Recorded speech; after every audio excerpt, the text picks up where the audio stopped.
Assalamualaikum warahmatullahi wabarakatuh. Saya Sofia Ulil Ambia dan tak lupa dua rekan saya yaitu Nur Kemalasari dan Muhammad Rizal Muhaimin. Kami dari kelompok 9 ingin mempresentasikan hasil kerja dari makalah kami yang berjudul Sumber Belajar. Sebelumnya, terima kasih kepada Bapak Abdussalam, Magister Pendidikan, selaku dosen pengampu mata kuliah Inovasi Pembelajaran, yang telah memberikan kesempatan kepada kelompok kami untuk mempresentasikan hasil kerja kami. Demi mempersingkatnya waktu, kami mulai presentasi hari ini. Baik, materi pertama akan disampaikan oleh Rizal Muhaimin. Baik, terima kasih Mbak Sofi. Sekarang saya akan menjelaskan tentang sumber belajar.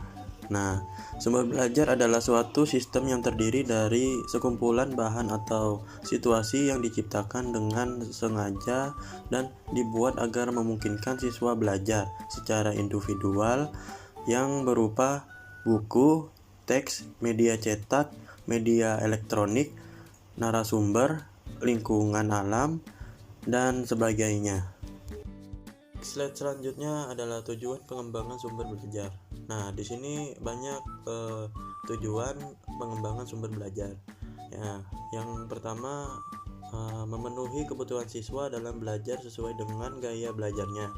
Yang kedua, memberikan kesempatan siswa untuk belajar sesuai dengan karakteristiknya. Yang ketiga, memberikan kemampuan kepada siswa belajar dengan menggunakan berbagai sumber. Yang keempat, mengatasi masalah individual siswa dalam belajar. Yang kelima, memberikan kesempatan kepada siswa mengembangkan berbagai model pembelajaran. Yang keenam, membantu siswa mengatasi masalah-masalah dalam mengembangkan sistem pembelajaran. Yang ketujuh, motivasi siswa supaya semangat belajar. Yang kedelapan, mendorong penggunaan pendekatan pembelajaran yang baru, kreatif dan inovatif. Yang kesembilan, mendorong terciptanya proses pembelajaran yang menyenangkan. Yang terakhir,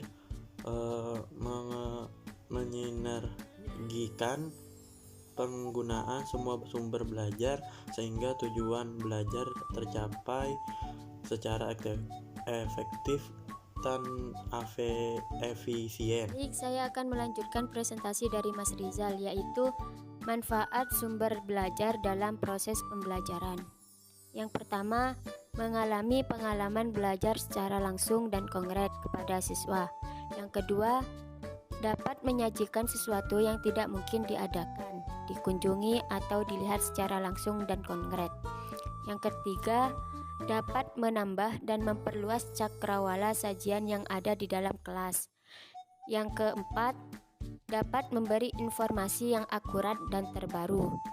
Yang kelima, dapat membantu memecahkan masalah pendidikan baik dalam lingkup makro maupun mikro, pengaturan ruang kelas yang menarik, simulasi, penggunaan film dan proyektor.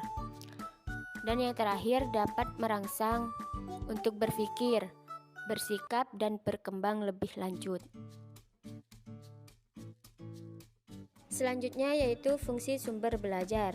Fungsi sumber belajar dibagi menjadi dua, yaitu bagi pendidik dan bagi siswa.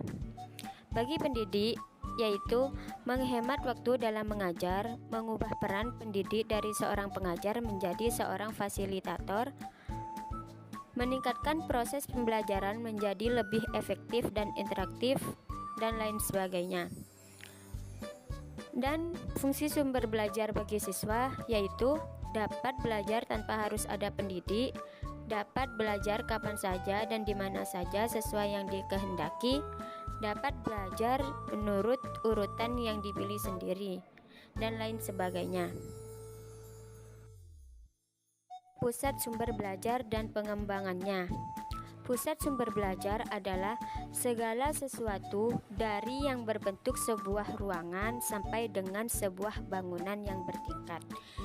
Sedangkan pengembangan pusat pembelajaran perlu mendasarkan dalam 4 hal, yaitu berorientasi kepada peserta didik.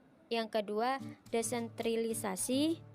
Yang ketiga, bahan ajar diproduksi dan dipelihara secara lokal, dan program media dikembangkan secara terintegrasi dari proses instruksional. Selanjutnya yaitu jenis sumber belajar. Sumber belajar dibedakan menjadi dua, yaitu yang pertama sumber belajar yang dirancang, yang kedua sumber belajar yang dimanfaatkan. Sumber belajar yang dirancang seperti contoh buku paket, LKS, modul, dan lain-lain. Sedangkan yang sumber belajar yang dimanfaatkan seperti contoh surat kabar, siaran televisi, pasar, dan lain-lain. Poin selanjutnya yaitu komponen sumber belajar, seperti contoh pesan, orang, bahan, alat, metode, lingkungan. Poin selanjutnya yaitu klasifikasi yang biasa dilakukan terhadap sumber belajar. Yang pertama yaitu sumber belajar yang tercetak, seperti contoh buku.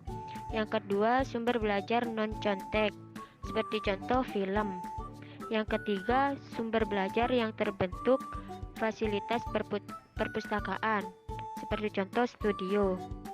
Yang keempat, sumber belajar berupa kegiatan, contohnya seperti kerja kelompok. Dan yang terakhir, sumber belajar berupa lingkungan sekitar, seperti contoh museum. Baik, materi selanjutnya akan dilanjutkan oleh Mbak Sofia Ulil Ambia.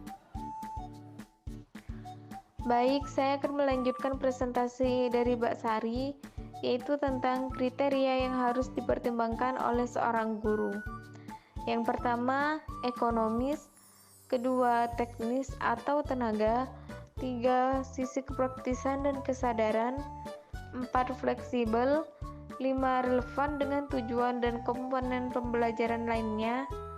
6. Dapat membantu pencapaian efisien pembelajaran dan memudahkan pencapaian tujuan pembelajaran. 7. Memiliki nilai positif bagi proses pembelajaran.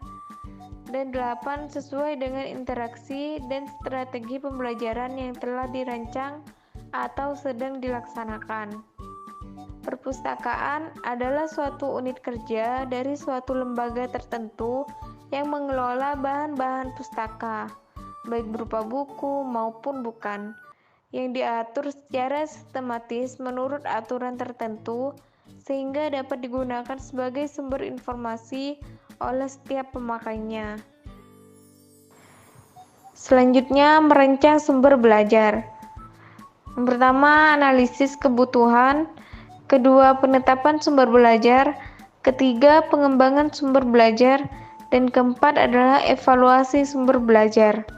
Baik, karena dirasa materi sudah disampaikan semuanya, saya Sofia Ulil Ambia sebagai moderator mengucapkan terima kasih dan maaf jika ada kesalahan. Kurang lebihnya mohon maaf. Wassalamualaikum warahmatullahi wabarakatuh.